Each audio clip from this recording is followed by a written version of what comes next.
Les rois, Angel, sont les hommes qui ont le courage de partir en quête de leur royaume. Chaque homme est souverain de son propre royaume.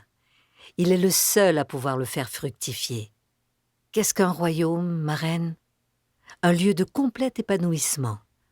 Un lieu où le vœu d'étoile attend d'être exaucé. Mais comment trouver le royaume? À chacun de trouver sa route, à chacun de suivre son étoile et de poursuivre son vœu. Le royaume est au bout, qui depuis toujours attend son roi.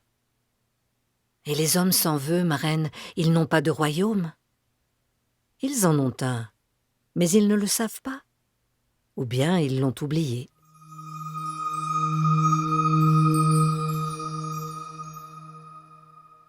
Les hommes sans vœu sont des rois sans terre et sans couronne.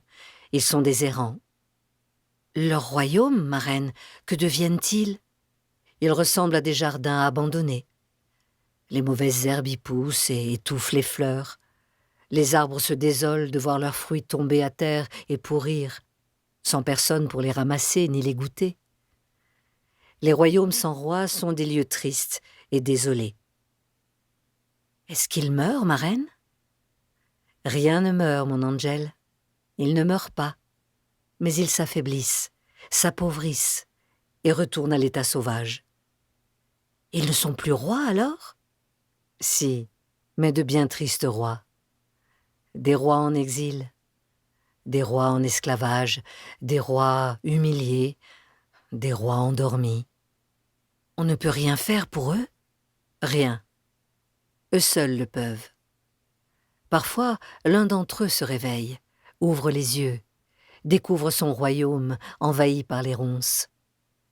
Il entend au fond de lui la plainte de son vœu oublié.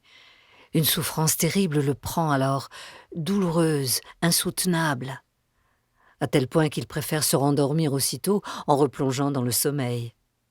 Mais s'il demeure éveillé, s'il a la force et le courage de partir en guerre pour reconquérir son dû, alors son royaume se réveille à son tour et lutte à ses côtés. Rien n'est plus beau que ces combats, Angel. Rien n'est plus beau qu'un royaume qui retrouve son souverain.